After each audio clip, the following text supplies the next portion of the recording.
जहाँ दिया शीश का दान वहाँ भूमि है चुलकाना धाम, और जहाँ प्रकट हुए बाबा श्याम वहाँ भूमि है खाटू धाम। तो दोस्तों आपने सही सुना, आज हम आपको लेकर जाने वाले हैं चुलकाना धाम, यानी कि हरियाणा के चुलकाना गांव में। यहाँ पहुँचने के लिए आपको सबसे पहले दिल्ली आना पड़ेगा, क्योंकि दिल्ली देश के सभी मुख्य शहरों से रेल, हवाई जहाज और राजमार्ग से जुड़ा हुआ है। चुलकाना धाम हरियाणा राज्य के जिला पानीपत, तहसील समालका में स्थित है, जहां पर बाबा श्याम का भव्य मंदिर है।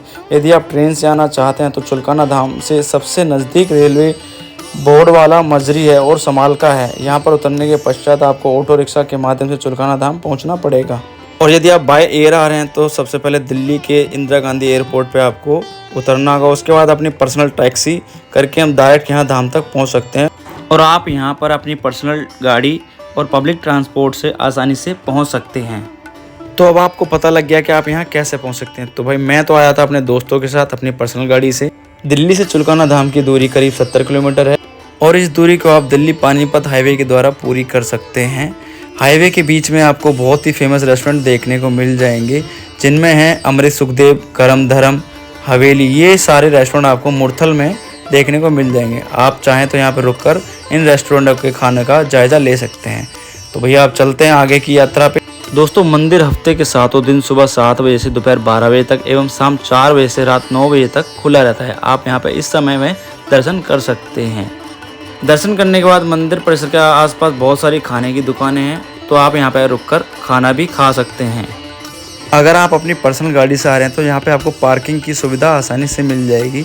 यहाँ पर आपको पार्किंग के लिए 50 रुपये पे करने पड़ेंगे पूरे दिन के। तो भाई गाड़ी पार्क करने के बाद अब हम लोग निकल चुके हैं मंदिर के लिए, श्याम बाबा के दर्शन करने के लिए। मंदिर तक आपको पूरे रास्ते प्रसाद की दुकानें देखने को मिल जाएंगी। दोस्तों आप लोगों को एक बात और बता दूं, श्याम बाबा के मंदिर में हर एकादशी को जागरण होता है। फागुन माह के शुक्ल पक्ष की एकादशी व द्वादशी को श्याम बाबा के दरबार में विशाल मेलों का आयोजन किया जाता है, जिनमें दूर दराज से लाखों की तादाद में भक्तजन अपनी मनोकामना पूर्ति के लिए आते हैं।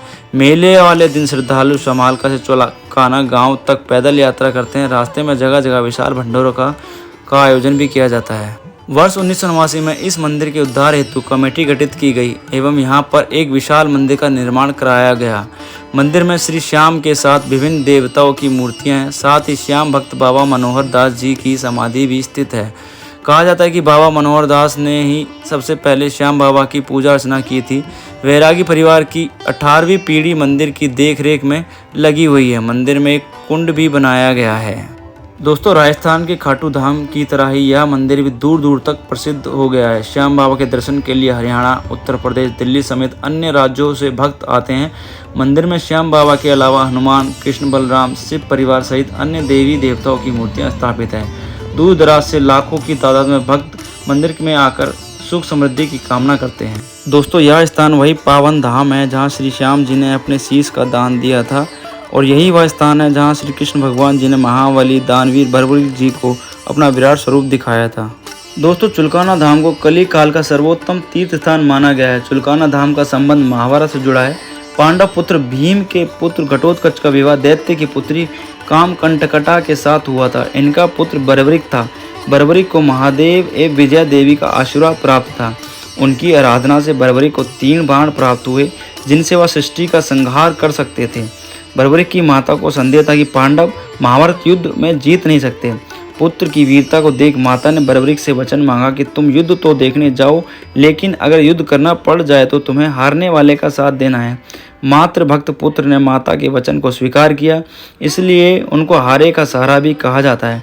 माता की आज्ञा लेकर बर्बरिक युद्ध देखने के लिए घोड़े पर सवार होकर चल पड़े। उनके घोड़े का नाम लीला था, जिससे लीला का असवार भी कहा जाता है। पांडवों का पलड़ा कमजोर था। जब बर्बरिक पहुंचे तब तक पांडव मजबूत हो गए थे, लेकिन बर्बरिक को तो हारे का सहारा बनना था। वहीं अगर वहां कौरवों का साथ देते तो पांडव हार जाते। इसे देखते हुए श्री कृष्ण एक ब्राह्मण का रूप लेकर बर्बरिक के पास पहुंचे और बर्बरिक की परीक्षा लेने के लिए उन्होंने पीपल के पत्तों में छेद करने के लिए कहा। साथ ही एक पत्ता अपने पैर के नीचे दबा लिया। वहीं बर्बरिक ने एक ही बाण से सभी पत्तों में छेद कर दिया। श्री कृष्ण ने कहा एक पत्ता रह गया। तब बर्बरिक ने कहा कि आप अपना पैर हटाएं, क्योंकि बाण आपके पैर के नीचे पत्ते में छेद करके ही लौटेगा। दोस्तों मंदिर परिसर में आज भी यह पेड़ मौजूद है।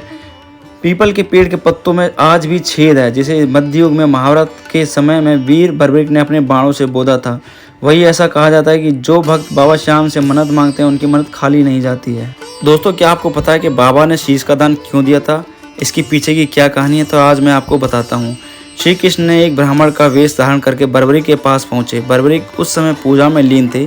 पूजा खत्म होने के बाद बर्बरिक ने ब्राह्मण के रूप में देखकर श्री कृष्ण को कहा कि मैं आपकी क्या सेवा कर सकता हूँ। श्री कृष्ण ने कहा कि जो मांगो क्या आप उसे दे सकते हैं।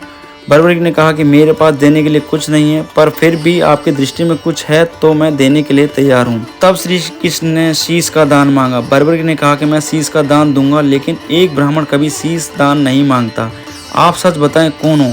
श्री कृष्ण अपने वास्तविक रूप में प्रकट हुए तो उन्होंने पूछा कि आपने ऐसा क्यों किया? तब श्री कृष्ण ने कहा कि इस युद्ध की सफलता के लिए किसी महाबली की बलि चाहिए थी।